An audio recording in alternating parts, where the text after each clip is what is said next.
പഠിക്കാൻ പോകുന്നത് വെച്ചാൽ ഡൈനാമിക് മെമ്മറി അലൊക്കേഷൻസ് ആണ്. നമ്മൾ പറഞ്ഞിട്ടുണ്ടായിരുന്നു ഡൈനാമിക് മെമ്മറി അലൊക്കേഷൻസ് എവിടെയാണ് സ്റ്റോർ ചെയ്യുക, നമ്മുടെ അതിന് വേണ്ടിയിട്ടാണ് ഹീപ്പ് മെമ്മറിയിലാണ് സ്റ്റോർ ചെയ്യുക എന്നുള്ളത് പറഞ്ഞിട്ടുണ്ട്. അപ്പോൾ ആ ഹീപ്പിൽ മെമ്മറി സ്റ്റോർ ചെയ്യണമെങ്കിൽ നമ്മൾ എങ്ങനെയാണ് മെമ്മറി ക്രിയേറ്റ് ചെയ്യുക? ആ ക്രിയേറ്റ് ചെയ്യാന്ന് പറഞ്ഞു കഴിഞ്ഞാൽ നമ്മൾ മെയിൻലി യൂസ് ചെയ്യുന്ന രണ്ട് ഫങ്ഷൻസ് ആണ് മെല്ലോക്ക്, കല്ലോക്ക്, പിന്നെ റിയലോക്ക് ഒന്ന് ഫ്രീ. ഈ മെമ്മറീസ് ഫ്രീ ചെയ്യാൻ വേണ്ടിയിട്ട്, അതായത് അലൊക്കേറ്റ് ചെയ്യാൻ മെമ്മറി ഫ്രീ ആകാൻ വേണ്ടി യൂസ് ചെയ്യുന്നതാണ് ഫ്രീ എന്നുള്ള ഫങ്ഷൻ. റിയലോക്കേറ്റ് എന്ന് പറഞ്ഞു കഴിഞ്ഞാൽ നമ്മളിപ്പോൾ ഓൾറെഡി ഒരു മെമ്മറി ക്രിയേറ്റ് ചെയ്തു, ഒരു 10 MB ക്രിയേറ്റ് ചെയ്ത് കഴിഞ്ഞിട്ട് നമുക്കൊരു 5 MB വേണം വിചാരിക്കും. ഇനി അതായത് ടോട്ടൽ 15 MB ആണ് വേണ്ടതെങ്കിൽ നമുക്ക് അഡീഷണൽ ആയിട്ട് എന്ന് പറഞ്ഞാൽ 5 MB കൂടി വേണമെങ്കിൽ അപ്പോൾ നമ്മൾ എന്ത് ചെയ്യും, റിയലോക്കേറ്റ് യൂസ് ചെയ്തിട്ട് 15 MB ക്രിയേറ്റ് ചെയ്യാണ് ചെയ്യുന്നത്. അതായത് സെയിം പോയിന്റർ തന്നെ ആയിരിക്കും. അപ്പോൾ ഈ 4 ഫങ്ഷൻസ് ആണ് നമ്മൾ മെയിൻലി ഡൈനാമിക് മെമ്മറിയിൽ യൂസ് ചെയ്യുന്നത്. ഇനി എന്ന് പറഞ്ഞു കഴിഞ്ഞാൽ ഇത് യൂസ് ചെയ്യുമ്പോൾ മെയിൻ ആയിട്ട് നമ്മൾ malloc.h എന്നിട്ടുള്ള ഹെഡർ ഫയൽ ഇനീഷ്യലൈസ് ചെയ്യണം. ഓക്കെ, കാരണം ഇതെല്ലാം ഡിഫൈൻ ചെയ്തുള്ള എന്തിലാണ്, malloc.sh ഹെഡർ ഫയലാണ് ഡിഫൈൻ ചെയ്തത്. ഇനി നമുക്ക് എന്ന് പറഞ്ഞു കഴിഞ്ഞാൽ ഓരോന്നിന്റെയും പ്രോട്ടോടൈപ്പ് നോക്കാം. ഇതിന്റെ എന്ന് പറഞ്ഞു കഴിഞ്ഞാൽ മല്ലോക്കിന്റെ എന്ന് പറഞ്ഞു കഴിഞ്ഞാൽ എങ്ങനെ യൂസ് ചെയ്യാം. മല്ലോക്ക് എന്ന് പറഞ്ഞു കഴിഞ്ഞാൽ ബൈറ്റ് സൈസ്, മല്ലോക്ക് എന്ന് പറഞ്ഞിട്ട് പിന്നെ ബൈറ്റ് സൈസ് ആണ് കൊടുക്കുക. ഇവിടെ എന്ന് പറഞ്ഞു കഴിഞ്ഞാൽ കാസ്റ്റ് ടൈപ്പ് എന്ന് പറഞ്ഞാൽ ഇത് ജനറൽ ടൈപ്പ് പോയിന്റർ ആണ്, അതായത് വോയിഡ് പോയിന്റർ ആണ്. അതുകൊണ്ട് നമ്മൾ എന്ന് പറഞ്ഞു കഴിഞ്ഞാൽ ഇവിടെ ഉള്ള എന്താണോ ഇൻറ്റീജർ ആണെങ്കിൽ ഇൻറ്റീജർ സ്റ്റാർ ആണെങ്കിൽ ഇൻറ്റീജർ, ഇത് പോയിന്ററിലേക്കാണ് ലൊക്കേറ്റ് ചെയ്യുന്നത്. ഓക്കെ, അപ്പൊ ഇത്രയും മെമ്മറി എന്ന് പറഞ്ഞു കഴിഞ്ഞാൽ ഇവിടെ ഉള്ള പോയിന്റിലേക്ക് ഇത് ഒന്ന് ലൊക്കേറ്റ് ചെയ്യും. ഇനി എന്ന് പറഞ്ഞു കഴിഞ്ഞാൽ അടുത്തെന്ന് പറഞ്ഞാൽ കലോക്കിൽ അങ്ങനെയാണ്. കലോക്കിൽ എന്ന് പറഞ്ഞു കഴിഞ്ഞാൽ കണ്ടിന്യൂസ് ആയിട്ടുള്ള ഇങ്ങനെ, പക്ഷെ ബ്ലോക്ക് സൈസ് പോലെ. നമ്മളിപ്പോ എന്ന് പറഞ്ഞു കഴിഞ്ഞാൽ ഇവിടെ ഇൻറ്റീജർ ആണെങ്കിൽ ഇൻറ്റീജർ കലോക്ക് അതും ജനറൽ ടൈപ്പ് പോയിന്റർ തന്നെയാണ്. പക്ഷെ എന്ന് പറഞ്ഞാൽ എന്താണ്, n എന്നുള്ളത് ഇപ്പൊ 4 ഇൻറ്റീജർ വേണമെങ്കിൽ എന്താണ്, ഇവിടെ ഫസ്റ്റ് എന്നുള്ളത് 4 കൊടുക്കണം, പിന്നെ ഇൻറ്റീജറിന്റെ സൈസ് എത്രയെന്നുള്ളത് കൊടുക്കണം. അപ്പൊ എന്ന് പറഞ്ഞു കഴിഞ്ഞാൽ 4 into 1 എത്രയാണോ അത്രയും മെമ്മറി ക്രിയേറ്റ് ചെയ്യും. ഓക്കെ, ഇനി റിയലോക്കേറ്റ് എന്താണ്? റിയലോക്കേഷൻ മെത്തേഡ് എന്ന് പറഞ്ഞു കഴിഞ്ഞാൽ അത് ഡൈനാമിക്കലി ചേഞ്ച് ചെയ്യും എന്ത് മെമ്മറീസ് അലോക്കേഷൻ. ഓക്കെ, അതായത് എന്താ, പ്രീവിയസ്ലി അലോക്കേറ്റഡ് മെമ്മറിയിൽ അതാണ് പറയുന്നത്. അതായത് നമുക്ക് ഇപ്പൊ ഇന്റ് എ എന്ന് എഴുതി കഴിഞ്ഞാൽ ഇന്റ് a of 5 എന്ന് എഴുതി കഴിഞ്ഞാൽ അതിന് a of 5 നമുക്ക് a of 10 ആക്കാൻ പറ്റുമോ? അറിയില്ല, ഇല്ല, ഒരിക്കലും പറ്റില്ല. പക്ഷെ നമുക്ക് പറഞ്ഞാൽ റിയലോക്കേറ്റ്, അതായത് ഡൈനാമിക് മെമ്മറിയിൽ അത് പോസിബിൾ ആണ്. ഇങ്ങനെ റിയലോക്കേറ്റ് എന്നുള്ളത് യൂസ് ചെയ്തിട്ട് നമുക്ക് പറ്റും. അപ്പൊ റിയലോക്കേറ്റ് എന്ന് പറഞ്ഞിട്ട് രണ്ട് ആർഗ്യുമെന്റ്സ് ആണ് നമ്മൾ പാസ് ചെയ്യുന്നത്. ഒന്ന് എന്ന് പറഞ്ഞു കഴിഞ്ഞാൽ ഏത് പോയിന്റർ ആണ്, ഈ പിക്ചറിൽ നോക്കി നമുക്ക് മനസ്സിലാവും. ആദ്യം എന്ന് പറഞ്ഞു കഴിഞ്ഞാൽ ഇൻറ്റീജർ പോയിന്റർ ആണ് ക്രിയേറ്റ് ചെയ്തത് PTR. ആ PTR ആണ് നമ്മൾ രണ്ടാമത് PTR ഈക്വൽ ടു വീണ്ടും കൊടുത്തിരിക്കുന്നത്. PTR ഈക്വൽ ടു റിയലോക്കേറ്റ് PTR പിന്നെ 10 ആക്കി. മുന്നേ 5 ഉണ്ടായിരുന്നത് ഇപ്പൊ എന്തായി, 10 ആകും സൈസ്. 10 ഇൻറ്റീജേഴ്സിനെ ഇൻക്ലൂഡ് ചെയ്യും. ഓക്കെ, നമുക്ക് ഇനി എന്ന് പറഞ്ഞു കഴിഞ്ഞാൽ ഇതിനൊക്കെ ഫ്രീ ആക്കിയില്ലെങ്കിൽ എന്താണ്, ഫ്രീ എന്നുള്ളത് ഒരു ജസ്റ്റ് ഒരു ആർഗ്യുമെന്റ് ആണ്. അതിന് ഈ PTR നമ്മൾ പാസ് ചെയ്യുക എന്നാൽ മാത്രമാണ് മെമ്മറി ഫ്രീ ആവുള്ളൂ. അല്ലെങ്കിൽ മെമ്മറി ഫ്രീ ആവാണ്ട് മെമ്മറി എറർ വരാം, മെമ്മറി ലീക്കേജ് എറർ വരാം. ഓക്കെ, നമുക്കിനി ഇത് കോഡ് വൈസ് എങ്ങനെയാണ് ഇംപ്ലിമെന്റ് ചെയ്യുന്നത് എന്നുള്ളത് നോക്കാം.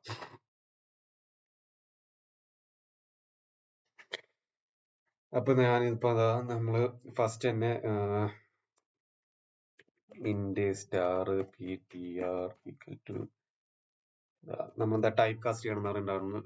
അതാണ് ഇന്റ് സ്റ്റാർ പിന്നെ ലോക്ക്.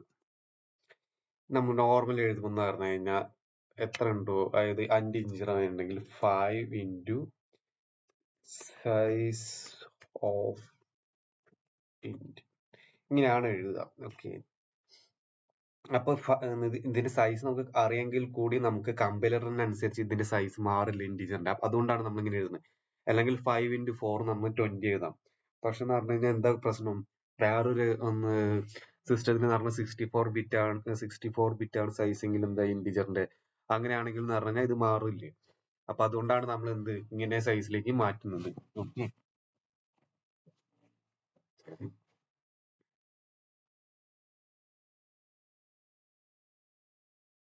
നമുക്ക് നോക്കി നോക്കാം, റൺ ചെയ്ത് നോക്കി നോക്കാം എന്തുണ്ടാവുന്നുള്ളത്. ഓക്കെ, ഇതെന്ന് പറഞ്ഞാൽ എറർ വേഷൻ. കാരണം എന്തുകൊണ്ടാണ്, മല്ലോക്ക് ഡിഫൈൻ ചെയ്തിട്ടില്ല.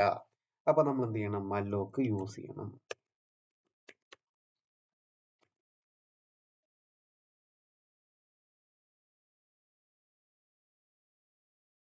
ഓക്കെ. ഇനി ഇത് എങ്ങനെ ഒന്ന് ആഡ് ചെയ്യുക? ഇത് സാധാരണ പോലെ PTR 0 ഈക്വൽ ടു 5 അങ്ങനെ കൊടുക്കാം. എല്ലാ പോയിന്റർ അരിത്തമെറ്റിക് ഓപ്പറേഷൻസിനും ഇവിടെയും പറ്റും. ഓക്കെ. പിന്നെ മല്ലോക്കും കല്ലോക്കും തമ്മിലുള്ള ഡിഫറൻസ് എന്താണെന്ന് വെച്ചാൽ മല്ലോക്ക് എന്ന് പറഞ്ഞാൽ ഗാർബേജ് വാല്യൂ ആയിരിക്കും സ്റ്റോർ ചെയ്തിട്ടുണ്ടാവുക. ഓക്കെ.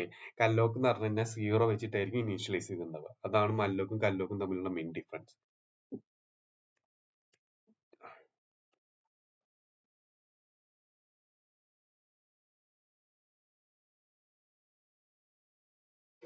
ഓക്കെ, ഞാൻ ഇത്രയും വാല്യൂ എഴുതി. നമ്മൾ എന്താണ് ഇനി എങ്ങനെ ആക്സസ് ചെയ്യുക എന്നുള്ളത് നോക്കാം. പ്രിന്റ് ചെയ്യുക.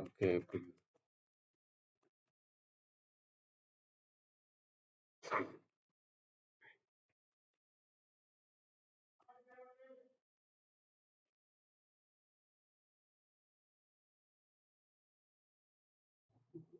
സോറി, ഇവിടെ 1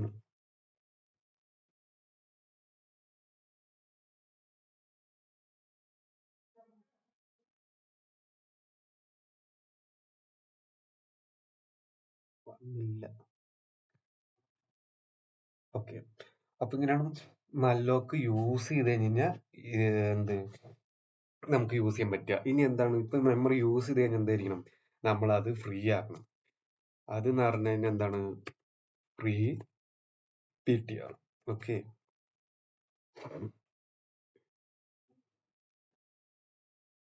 കണ്ടില്ലേ, ഫ്രീ. ഇനി ഫ്രീ 2 വട്ടം യൂസ് ചെയ്ത് കഴിഞ്ഞാൽ എന്തായിരിക്കും ഉണ്ടാവുക? ഫ്രീ 2 വട്ടം യൂസ് ചെയ്ത് കഴിഞ്ഞാൽ നമുക്ക് സെഗ്മെന്റേഷൻ ഫോൾട്ട് ആയിരിക്കും കിട്ടുക. ഓക്കെ. അപ്പൊ എന്ന് പറഞ്ഞാൽ ഫ്രീ എന്ന് പറയുന്നത് ഒരൊറ്റ വട്ടം യൂസ് ചെയ്യാൻ പാടുള്ളൂ. ഓക്കെ. കാരണം നമ്മുടെ മെമ്മറി ഇല്ലാണ്ട് പിന്നെ എവിടുന്ന് ഫ്രീ ആക്കാൻ. ഇനി അടുത്തെന്ന് പറഞ്ഞാൽ കല്ലോക്ക്. കല്ലോക്കിന്റെ എന്താ നോക്കാം. കല്ലോക്ക് എന്ന് പറഞ്ഞാൽ എന്താ, നമ്മളിപ്പോ ഇതിന് പകരം ഇങ്ങനെ ഇട്ടാൽ മതി. കല്ലോക്കല്ലേ, അതാണ് കല്ലോക്ക്. ഇനി റിയലോക്കേറ്റ് എന്ന് പറഞ്ഞു കഴിഞ്ഞാൽ നമ്മളിപ്പോ ഇവിടെ PTR എന്ന് പറഞ്ഞു കഴിഞ്ഞാൽ 3. ഓക്കെ. ഇതാ ഒരു 3 മെമ്മറി ക്രിയേറ്റ് ചെയ്ത് അതിന് ശേഷം എന്ന് പറഞ്ഞു കഴിഞ്ഞാൽ എനിക്ക് എന്ന് പറഞ്ഞു കഴിഞ്ഞാൽ ഇവിടെ വീണ്ടും വേണം. അപ്പൊ എന്താ, PTR ഈക്വൽ ടു റിയലോക്ക്.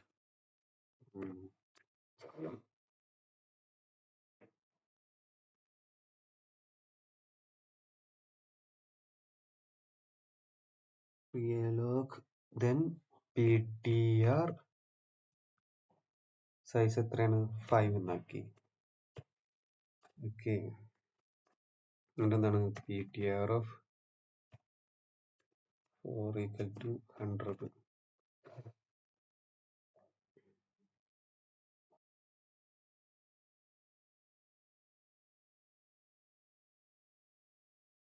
എന്നുള്ള പ്രിന്റ് ചെയ്തു. ഫസ്റ്റ് അപ്പൊ എത്ര ക്രിയേറ്റ് ചെയ്തിട്ടുണ്ടായിരുന്നു, 3 മെമ്മറി അല്ലേ ക്രിയേറ്റ് ഉണ്ടായിരുന്നുള്ളൂ.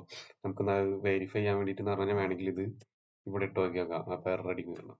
എറർ ചിലപ്പോൾ അടിക്കുള്ളൂ അല്ലേ.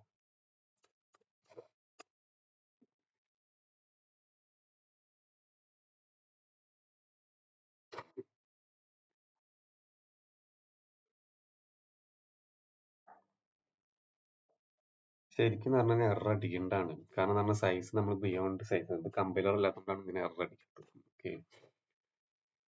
എന്ന് പറഞ്ഞു കഴിഞ്ഞാൽ PTR ഓഫ് റിയലോക്കേറ്റ് എന്ന് പറഞ്ഞാൽ എന്താണ്, നമുക്കിപ്പോ എക്സ്ട്രാ സൈസ് ക്രിയേറ്റ് ചെയ്യും. ഓക്കെ. ഇതിപ്പോ PTR 5, മുന്നേ പറഞ്ഞാൽ 3 ബൈറ്റ്സ് ആണ് ക്രിയേറ്റ് ചെയ്തിട്ടുണ്ടായിരുന്നത്. അപ്പൊ എന്ന് പറഞ്ഞാൽ ഇപ്പൊ എന്ന് പറഞ്ഞാൽ 5 ബൈറ്റ്സ്, 5 ബൈറ്റ്സ് അല്ല 5 ഇന്റിജർ, 5 ഇന്റിജേഴ്സിനെയാണ് ഇപ്പൊ ഇതിൽ ക്രിയേറ്റ് ചെയ്തിരിക്കുന്നത്. ഓക്കെ. മുന്നേ 3 ഇന്റിജേഴ്സിന് പറ്റുള്ളൂ. ഇപ്പൊ ഇതിൽ എന്ന് പറഞ്ഞാൽ 5 ഇന്റിജേഴ്സ് പറ്റും. PTR of 5 equal to 1.